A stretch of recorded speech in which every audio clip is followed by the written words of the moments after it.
장 말씀 함께 보겠습니다. 시작.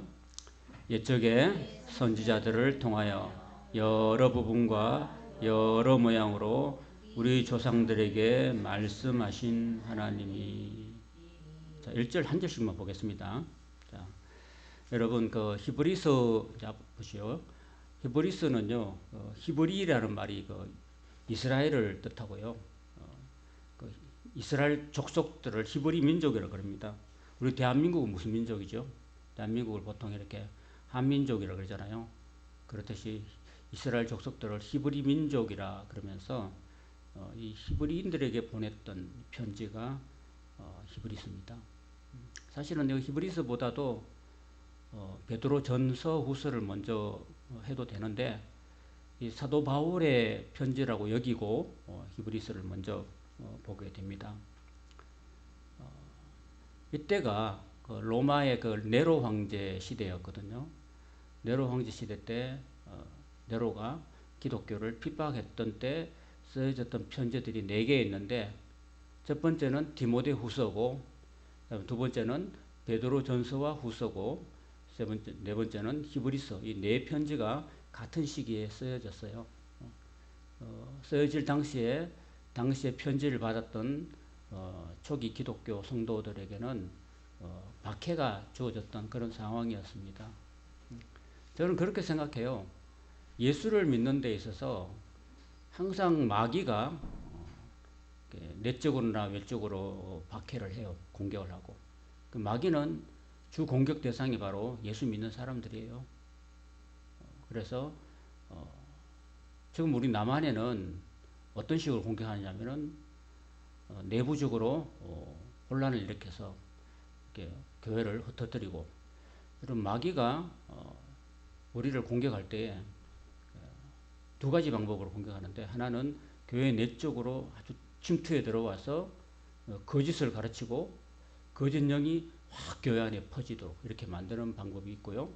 그리고 또 하나는 외적으로 박해를 하는 거예요. 교회를 다니면은, 예수를 믿으면은 잡아 가두고 죽이고 하는 그런 외적인 박해를 합니다. 지금 우리나라 대한민국은 교회를 다닌다고 해서 뭐 잡아 가두거나 죽이거나 하지 않잖아요. 대신에 마귀는 우리 교회에 거짓을 침투시켜 가지고, 이 거짓이라는 게 여러분 참 구별하기 힘들어요. 여러분 안 그래도 우리는 다 눈이 침침한데, 여러분 돈을요 위조지폐 1개하고 진짜 돈하고 딱 갖다 놨어요. 여러분 한눈에 알아보겠어요? 못 알아보겠어요? 못 알아봐요. 번호도 일렬 번호가 딱 있거든요. 돈에 일렬 번호 있는데 그거 다 세지도 못해요. 그러니까 여러분들이 시장에서 할머니 장사할 때 위조지폐 갖다 줘도 몰라요. 그 정도로 마귀는 교묘합니다. 이제는 돈도 복사하잖아요. 그죠? 프린트해서 돈을 쫙 복사해가지고요 탁 내니까 몰라요. 그러니까 이 교회 안에도 거짓이 많습니다. 여러분, 교회 안에도요 교묘하게 말씀을 비틀고, 말씀을 약간만 이렇게 돌려버리면은요 이단이 되는 거예요. 그리고 기존 교회도 엉터리, 우리가 성경을 잘못 오해하면은 얼마든지 이단이 될 수 있는 거죠. 그래서 저는 그렇게 생각해요. 지금 우리 한국 교회는 외부 핍박은 없지만 내부에 이미 사탄이 우리 교회 안에 많이 들어와 있습니다. 거짓으로 가르치는 그런 부분들이 참 많다고 봅니다. 자, 어쨌든 이때 당시만 해도 사탄이 이 로마 황제 네로를 통해서 교회를 박해하던 그런 시대에 성도들을 격려하기 위해서, 그리고 교회에 박해가 주어지니까 교회 다니는 성도들이 교회를 떠날까요? 안 떠날까요? 교회를 다니면 잡아 죽이는데 떠나죠. 근데 이 히브리인들이 원래 바울을 통해서 예수를 믿게 됐는데, 바울도 이제 잡혀가지고 죽을 위기에 처해 있고, 그리고 교회 다니는 유대인들도 이제 교회를 다니니까 다 이제 잡아 죽이고 하니까 다시 어디로 돌아가냐면 다시 원래대로 돌아가 버려요. 원래 유대교로 돌아가 버리는 그런 경향이 많았습니다. 그래서 그 유대인으로 예수를 믿어야 구원받는데, 예수님을 붙들어야 구원받는데, 이제 예수님을 버리고 원래대로 이제 옛날 유대교로 돌아가 버리니까 그 옛날 유대교로 돌아가는 유대인들한테 예수님을 붙잡으라고. 예수님이 훨씬 우리가 붙잡아야 될 분이다. 유대인들이 뭘 중시하냐면 유대인들은 선지자들을 굉장히 중시 여기고 유대인들은 천사를 중시 여기고 유대인들은 모세를 중시 여기고 유대인들은 대제사장 아론을 중시 여기고 이런 유대인들이 중히 여기는 거 있거든요. 유대인들은 제사를 중시 여기는데 이 히브리스는 모든 것보다도 천사들보다도 선지자들보다도 모세보다도 여호수아보다도 모든 제사장보다도 뛰어나신 분이 우리 하나님의 아들 예수님이다라는 것을 비교하는 거야. 비교해가지고 그러므로 우리가 붙들어야 될 분은 바로 예수님이다. 예수님을 떠나지 마십시오라고 마지막으로 당부를 하는데 그런 내용으로 이루어졌다고 볼 수 있습니다. 자, 우리가 1절 읽었잖아요. 1절 딱 읽고 여러분이 딱 느낀 게 뭐 없습니까? 편지인데 편지는 대부분의 제일 처음에 뭐 하면 예수 그리스도 말미암아 사도된 바울은 형제 여러분들에게 문안하노니 하면서 첫인사를 쓰죠. 근데 여기는 첫인사가 있어요, 없어요? 없죠. 바로 본론으로 들어가 보죠. 그러니까 유대인들은 바울이 편지했다 그러면 아예 읽지도 안 해요. 읽지도 안 하니까 바울이 썼다고 봤을 때 그 바울이 나 바울은 이렇게 여러분들에게 편지합니다 하면 아예 읽지도 안 하니까 앞에 서두 부분을 잘라내버린 거야. 잘라내므로 바로 본론으로 들어갔기 때문에 이렇게 나간 겁니다, 여러분. 자, 그래서 1절부터 3절까지는요, 선지자들, 유대인들이 중시하는 선지자들과 그리고 하나님의 아들 예수님을 비교하는 거예요. 자, 그래서 옛적의 선지자들을 통하여서 그랬습니다. 옛적의 선지자를 통해서 여러 부분과 여러 모양으로 우리 조상들에게, 그러니까 이스라엘 백성들에게 말씀하신 하나님이 말씀하시는데 누구를 통해서 말씀하냐면은 선지자들을 통해서 말씀하신 거예요. 구약시대, 그죠? 선지자를 통해서 말씀하신 거예요. 근데 이제는 어떻게 하는 거예요? 2절을 읽어보면요. 이 모든 날 마지막에는, 그러니까 그때 당시가 마지막이라고 생각하고 있어요. 사람들이 다. 2000년 전에. 그러면 2000년이 지난 지금은 더욱더 마지막이 아니겠어요. 그죠? 그쵸? 누구를 통해서 말씀하셨습니까? 아들을 통해서 우리에게 말씀하셨다 그랬습니다. 그래서 그 아들을 통해서 우리에게 말씀하셨다. 비교가 되죠. 선지자들하고 아들하고 딱 비교를 한 겁니다. 그리고 이 아들을 이제 바울이 항상 언어요법이 그래요. 아들을 이야기하면 그 다음에 아들에 대해서 설명해요. 아들은 만유의 상속자로 삼으시고 또 그로 말미암아 세계를 지으셨다 그랬습니다. 그러니까 예수님이 누구라고요? 세계를 지으신 창조주 하나님이다라는 이야기를 하고 있는 거예요. 그 다음에 3절 보시면요.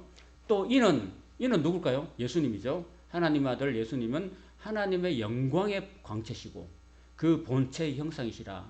그의 능력의 말씀으로 만물을 붙드시고 또 무슨 일을 하냐? 죄를 정결하게 하신다. 그러니까 우리의 죄를 깨끗하게 씻어주시는 분이시다 라는 이야기를 하고 있는 거예요. 그러니까 선지자들이 높아요? 예수님이 높아요? 예수님이 높죠. 그 유대인들이 그 유대교로 돌아가는 유대인들은 선지자들은요 죄를 씻어주지 못해요. 그렇지만 하나님의 아들 예수님은 죄를 정결하게 하시는 분이에요. 우리의 죄를 사해 주시는 분이에요. 십자가에서 몸짓고 피 흘려 죽으셔가지고 우리의 죄를 씻어주시는 분, 우리의 죄를 사해 주시는 분이라는 거예요. 그리고 높은 곳에 계신 지극히 크신 이의 우편에 앉으셨다고 합니다, 여러분. 예수님 자리 어디라고요? 지극히 크신 이에, 높은 곳에 계신 지극히 크신 이가 누굴까요? 하나님 아버지죠. 그냥. 하나님 아버지의 어디에 앉았다고요? 우편에 앉았다는 거예요. 예수님의 위치가 어디라고요? 하나님의 우편입니다. 하나님의 우편이 항상 예수님의 자리라는 것입니다, 여러분. 그래서 성삼위 하나님이 항상 하나님 아버지를 중심으로 해서 하나님 우편에 예수님이 계시고 하나님 왼편에 또 누가 계실까요? 성삼위 하나님 뭔지 아시죠? 성부 하나님, 성자 하나님, 성령 하나님. 그리고 성령 하나님 어디 계셔요? 왼편에 계시겠죠, 왼편에. 하나님 왼편에 계시는 거죠. 그래서 앉아 계시는데 아마 뭐 이렇게 뭔가 자리가 있겠죠, 그죠? 그런 자리에 예수님이 앉아 계십니다. 이 말은 뭐냐 하면요, 그만큼 예수님은 그만큼 높으신 분이라는 거예요. 하나님하고 동등한 위치에 계신 그런 하나님이라는 계세요. 그러니까 그 선지자들하고 그러면 비교가 안 되는 거예요. 그 비교가 안 되는 유대교들한테 유대교로 돌아가는 그 사람들에게 정말 예수님만이 정말 하나님의 보좌 우편에 앉아 계시는 분이다. 예수님 떠나면 안 된다라고 당부하고 있는 거예요, 여러분. 자, 그다음 이제 4절부터 이제 마지막 절까지는요. 이제 누구하고 비교하냐면은 유대인들은 천사를 굉장히 중시해요, 천사를. 그래서 이제 천사하고 하나님 아들하고 이제 비교하는 거예요. 4절 같이 읽겠습니다. 그가 천사보다 훨씬 뛰어남은 그들보다 더욱 아름다운 이름을 기업으로 얻으셨다라고 말하고 있습니다. 여러분. 자, 여러분 구약에는 천사들이 등장해요, 안 등장해요? 등장해죠. 한번 예를 들어 봅시다. 구약 창세기에는 언제 등장할까요? 창세기에 그 소돔과 고모라를 하나님 멸망시킬 때 하나님의 천사가 아브라함에게 등장해요. 그죠? 등장해가지고 내가 소돔과 고모라를 불과 유황으로 멸절시키시다 하고 그 천사가 등장해요. 그 천사가 있을까요? 없을까요? 천사가 있는 거죠, 여러분. 천사도 영적인 존재이기 때문에 우리 눈에는 안 보이지만은 천사는 있는 거예요. 그 다음에 창세기 보면 또 야곱이 아버지를 속이고 외삼촌 집으로 도망갈 때 그 베델에서 누가 나타나요? 천사들이 나타나요. 천사들이 나타나는데 야곱이 잠을 자는데 꿈속에 그 하늘로 올라가는 사닥다리가 딱 놓여 있었고 그 사닥다리를 가지고 천사가 오르락 내리가는 모습을 야곱이 지켜봤어요. 그래서 그게 하나님의 집이다 해서 베델이라 이름 짓고 거기서 하나님께 제사를 드리는 장면이 나오고, 그 다음에 모세가 부름받을 때 모세가 타지 않는 떨기나무, 그게 불꽃으로 나타나는 그 불꽃이 천사의 모습이라고 성경학자는 기록하고 있어요. 그 다음에 이제 가나안 땅에 들어갈 때 또 천사가 나타나는데 여호수아 앞에 하나님의 군대 장관인 천사가 나타나요. 그래서 네 선 곳에서 신을 벗어라. 네가 선 곳은 거룩하니라 하면서 천사가 나타나요. 그 천사가 나타난 거죠. 그리고 다니엘에 보면은 가브리엘 천사 가지고 나타나 가지고요 보여주고, 에스겔서에 보면 또 그룹들이 나타나요. 그룹들도 천사예요. 천사 나타나고, 구약 성경에는 또 이사야가 하나님께 부름받을 때 스랍들이 나타나요. 스라핌이라는 천사들이 나타나 가지고 이사야 앞에 그 하나님의 그 천사로서 대언자로서 나타나는 모습을 썼습니다. 그리고 신약에 들어오면은 성모 마리아한테 누가 나타나서 예수님이 태어날 걸 이야기해줘요? 가브리엘이 등장해가지고요, 하나님의 그 마리아한테 등장해가지고 네가 날 이름을 예수를 하라. 수태고지를 해주는 그런, 그래서 천사가 있어요. 그래서 구약 성경에 보면은 천사들이 많이 등장하고, 그래서 유대인들은 천사들을 굉장히 소중히 여기고 하는데 그 천사보다도 여기 뭐라고 되어 있어요? 훨씬 뛰어났다고 말했죠. 누가? 예수님이. 그리고 어떤 면에서 뛰어난다면 그들보다 더욱 아름다운 이름을 기업으로 얻었다고 하는데 그 아름다운 이름이 뭐냐 하면은 5절에 설명합니다. 5절에 아름다운 이름이 뭐냐 하면 5절 같이 읽어보겠습니다. 시작. 하나님께서 어느 때에 천사 중 누구에게 너는 내 아들이라 오늘 내가 너를 낳았다 하셨으며 또다시 나는 그에게 아버지가 되고 그는 내게 아들이 되리라 하셨느냐. 그리고 천사들 중에서는 아무도 아들이라고 했어요, 안 했어요? 천만 천사가 있는데 어떤 천사보다도 너는 내 아들이라 오늘 내가 너를 낳았다고 하신 일이 있단 말입니까? 없단 말입니까? 없다란 말이에요. 그래서 그 아무리 뛰어나고 아름다운 천사를 할지라도 하나님의 아들로 이름을 얻은 적이 없다는 거예요. 그 누가 그러면 하나님의 아들로 인침을 받았습니까? 6절 봅시다. 6절 시작. 또 그가 맏아들을 이끌어서 세상에 다시 들어오게 하실 때에 하나님의 모든 천사들은 그에게 경배할지어다. 그러니까 천사들이 하나님의 아들한테 경배하는 거예요. 아무리 그래도. 그러니까 결국은 어떤 천사들보다도 그 천사들은 하나님께, 아들 하나님께, 예수 그리스도께 경배하는 존재라는 거예요, 여러분. 경배를 받는 존재가 아니라. 그리고 이렇게 말합니다. 또 천사들에 관하여는 그는, 하나님 아버지는 그의 천사들을 바람으로 삼으시고 또 그의 사역자들을 불꽃으로 삼으신다라고 하셨거든요. 이게 무슨 말일까요? 이게 신약 성경에 등장해요. 이런 모습이. 어느 때 등장할까요? 천사들이 바람으로 등장하고 그 사역 불꽃으로 등장하는 장면이 있어요. 자, 그럼 졸지 마시고 자, 밥 먹고 나서 막 조시는데, 자, 여러분 그 사도행전 2장에 보면요, 그 마가다락방에서 성령이 임하시죠. 그죠? 제자들이 성령 받잖아요. 성령 받을 때 어떤 형상이 등장해요? 불에 해같이 갈라지고 또 뭐가 있어요? 바람이 불죠, 그죠? 바람이 불고 불에 해같이 갈라지고 이런 현상이 등장하잖아요. 그거는 천사들의 모습이에요. 그거는 뭐냐면은 성령이 아니라, 성령이 임하실 때 성령도 하나님이니까 성령도 혼자 다니지 않고 누가 다녀요? 성령을 호위하는 천사들이 있는 거예요. 천사들이 성령을 호위할 때 그 불의 해같이 갈라지고 또 바람이 팍 불면서 그 제자들의 머리에 그 성령이 임하실 때 그 바람이 누구냐 하면 성령이 아니고 천사들이라는 거예요. 천사들. 저는 그렇게 충분히 생각해요.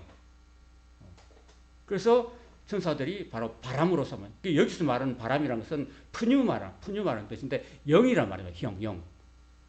그래서 천사들이 그렇게 신약에도 임재한다라는 사실이에요. 그러면서 8절에 보면 아들에 관해 또 아들 이야기입니다. 아들에 관해서는 하나님이여 그럽니다. 하나님이여.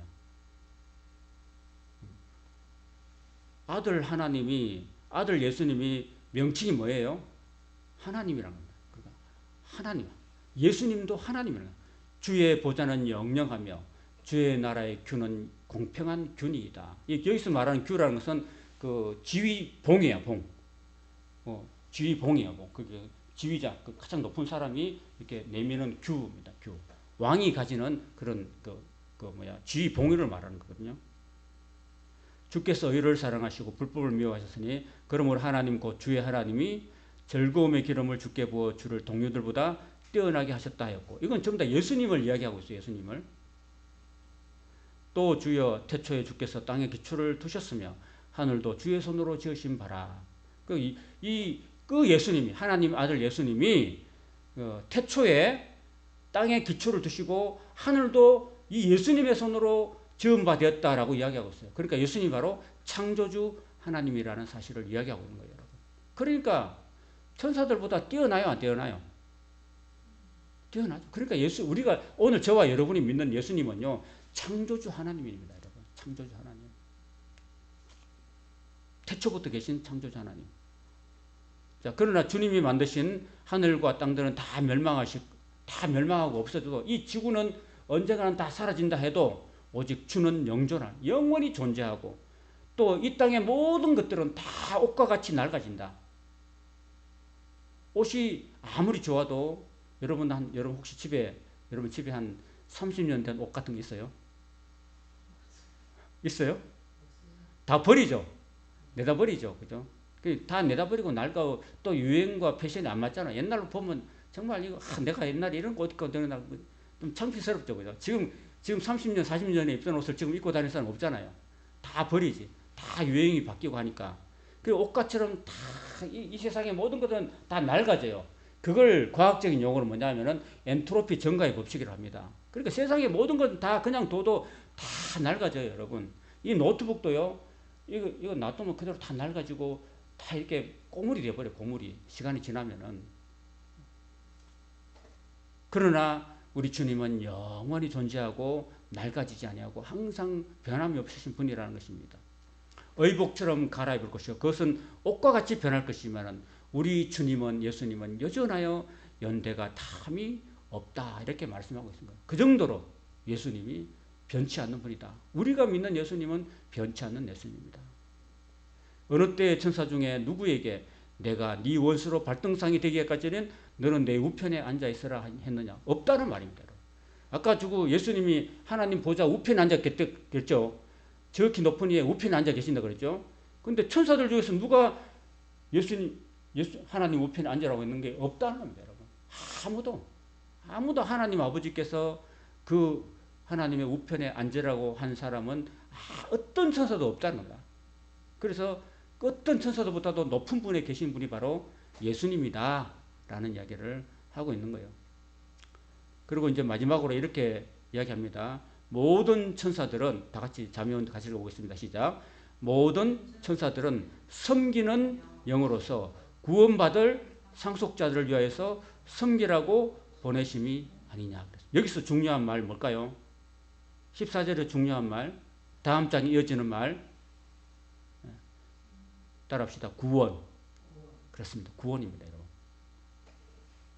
천사들은요, 우리 구원받을 상속자들이 누굴까요? 저와 여러분이에요. 구원받을 상속자들이 저와 여러분이라니까요. 여러분을 위해서 섬기라고 보내심 받은 존재가 누구라고요? 모든 천사들입니다. 그래서 우리 정순이 성도님요, 눈에는 안 보이지만 정순이 성도님을 섬기라고 지키라고 보내주신 수호천사가 있을까요? 없을까요? 있을까요? 없을까요? 있다는 겁니다, 여러분. 그래서 여러분의 모습을 항상 하나님 앞에 보고하는 천사들이 있다는 거예요, 여러분. 여러분의 발걸음을 지켜주고, 여러분의 모든 일수적을 지켜보고 있고, 모든 악으로부터 지켜주시고, 다 이렇게 보호해 주시는 수호천사가 있고, 그 수호천사들이요, 항상 하나님께 보고해요. 왜? 여러분도 정선희 성도님이나 저나 우리 교회 성도들이 한 분 한 분이 소중한 구원 얻을 상속자이기 때문에 요거 행여나 다치거나 행여나 마귀에게 넘어가나 이렇게 하면 안 되니까 항상 지켜주는 천사가 있다는 거예요. 그래서 하나님께 항상 보고하는 천사가 있다는 겁니다, 여러분. 그게 스가랴에 나와요, 스가랴에 나온다니까요. 자, 오늘 1장 여러분 너무 피곤해서 2장까지 하려고 했는데 오늘 1장까지만 하고 마치도록 하겠습니다. 어쨌든 여러분, 우리는 하나님의 구원 얻을 상속자인 줄로 믿습니다.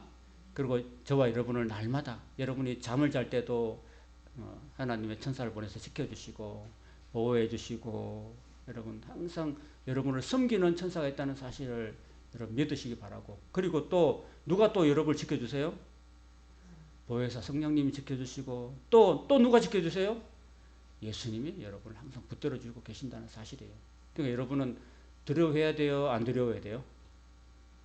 두려워하지 마십시오. 두려워하지 마시고 항상 내가 어떤 어려움이 있더라도, 아무리 네로 황제가 기독교인들을 박해하고 그리고 잡아가두고 죽인다 해도 누가 지켜주신다고요? 하나님이 지켜주신다. 하나님 아들 예수님이 지켜주시고 그 심부름하는, 우리를 위해서 다 심부름하는 존재들이 모든 천사라는 거예요. 천사를 통해서 지켜주시고 하니까 우리는 두려워할 것이 없다. 우리는 믿음을 끝까지 지키고, 또 우리가 믿음을 끝까지 지킬 때 우리가 오전 시간에 봤던 사도 바울처럼 우리를 그 사자의 입에서 건져주시고 또 영원한 천국에 이르도록 하나님 우리를 구원해 주신다는 그 사도 바울의 마지막 고백처럼 오늘 저와 여러분들도 하루하루 살면서 여러분 믿음을 변치 마시고 끝까지 믿음을 잘 지키고 변절하지 마시고, 또 예수 믿고 하는데 어려움이 있다고 해서 예수님을 믿는 믿음을 배반하고 주님을 떠나고 교회를 떠나고 하나님을 떠난 일이 없기를 간절히 소망합니다. 끝까지 하나님을 승리하시는 저와 여러분 되시기를 주님의 이름으로 축복합니다.